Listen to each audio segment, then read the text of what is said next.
تو میں یہ عرض کر رہا تھا کہ الہ آباد میں مولانا شاہ رسول اللہ صاحب رحمۃ اللہ علیہ ایک بزرگ تھے، ان کی خدمت میں ایک گھی بیچنے والے جاتے تھے، تو گھی کا اتنا ایمان بن گیا ان کا کہ ایک دن وہ گھی کے کنسٹر کو ترازو میں رکھا،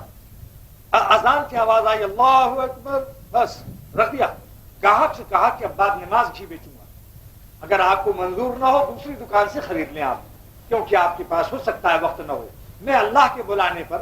پریزیڈنٹ کے بلانے پر معمولی کوئی افسر رک نہیں سکتا ہے، میں تو اپنا غلام ہوں اللہ کا، اللہ نے بلایا ہے، اسی لیے حی علی الصلاۃ کا ترجمہ عربی گرامر کے لحاظ سے آپ کیا مولوی حضرات سے علیم حضرات سے جب پوچھیں گے تو حیا مانے آؤ،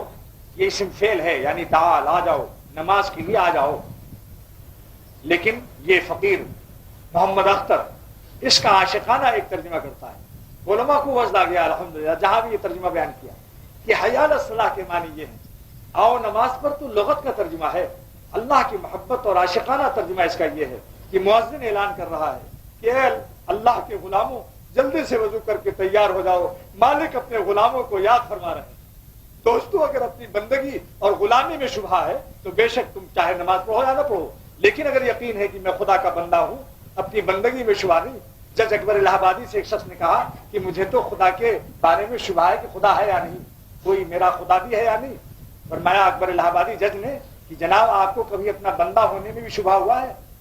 آپ کو اپنے بندگی میں یقین ہے آپ کسی کے بندے ہیں یا نہیں؟ پہلے یہ بتائیے، آپ بندہ ہیں یا خدا ہیں، کیا ہیں؟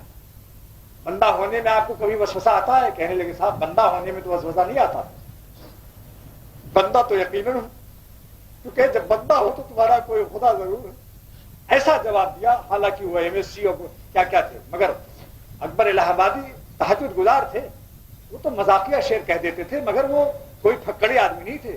بڑے عبادت گزار آدمی تھے۔ جب پہلی دفعہ پائپ لائن بچھی الہ آباد میں اور ٹائپ کی مشین لندن سے آئی پہلی دفعہ ہندوستان میں درآمد ہو کر، تو شعر کہا تھا اکبر الہ آبادی نے، پانی پینا پڑا ہے پائپ کا، حرف پڑھنا پڑا ہے ٹائپ کا۔ یہ خبر ہے۔ اور جب مسلمان بچوں نے ٹائی وائی لگا کر پتلون وغیرہ جھاڑا، اس پر ان کا شعر، نہ نماز ہے نہ روزہ نہ زکوٰۃ ہے نہ حج ہے، نہ نماز ہے نہ روزہ نہ زکوٰۃ ہے نہ حج ہے، پھر اس کی کیا خوشی ہے کوئی جنٹ کوئی جج ہے۔ حالانکہ خود جج تھے اکبر الہ آبادی، اور فرمایا کرتے تھے نہیں سیکھا انہوں نے دین رہ کر شیخ کے گھر میں، نہیں سیکھا انہوں نے دین رہ کر، یہ انگریزی اسکول کے طالب علموں کو سنایا کرتے تھے اکبر الہ آبادی، اور ان کی بات مانتے تھے کیونکہ وہ بھی گریجویٹ جج تھے، انگریزی پڑھا آدمی تھے۔ فرماتے تھے نہیں سیکھا انہوں نے دین رہ کر شیخ کے گھر میں، بھلے کالج کے چکر میں مرے صاحب کے دفتر میں۔ دوستو دین سیکھ لو تاکہ خاتمہ تو ایمان پر ہو، اللہ کے ہاں جانا ضرور ہے۔ اگر یہ وہ تمہیں گارنٹی ضمانت دے دے کہ تمہیں مرنا نہیں ہے، زمین کے نیچے نہیں جانا ہے، تب ہم کبھی نماز کے لیے نہیں کہیں گے، کبھی کہ نہیں کہیں گے روزہ رکھو۔ مگر کیا بتاؤں، حکیم الامت تھانوی رحمۃ اللہ علیہ کا ایک جملہ یاد آ گیا، فرمایا کہ اللہ کی محبت اور ان کے احسانات کا تقاضا یہ تھا کہ اگر جہنم کی سزا بھی نہ ہوتی، نعوذ باللہ دوزخ کا وجود بھی نہ ہوتا، تو بھی اللہ کے عاشقوں کا اور محبت کا تقاضا یہ تھا کہ اپنے مالک کو ہم لوگ کبھی ناراض نہ کرتے۔ کہ صاحب محبت کیا چاہتی؟ مان لو ایک ابا ایسا ہے جس نے ڈنڈا اٹھا کے پھینک دیا، ڈنڈا کا وجود ختم کر دیا، گھر سے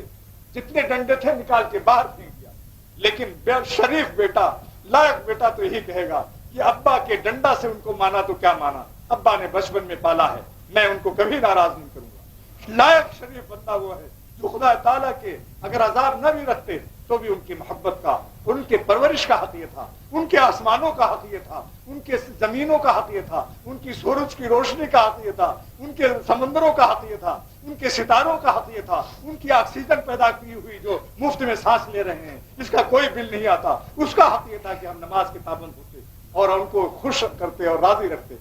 ہے بات کی نہیں؟ بولو بتائیے۔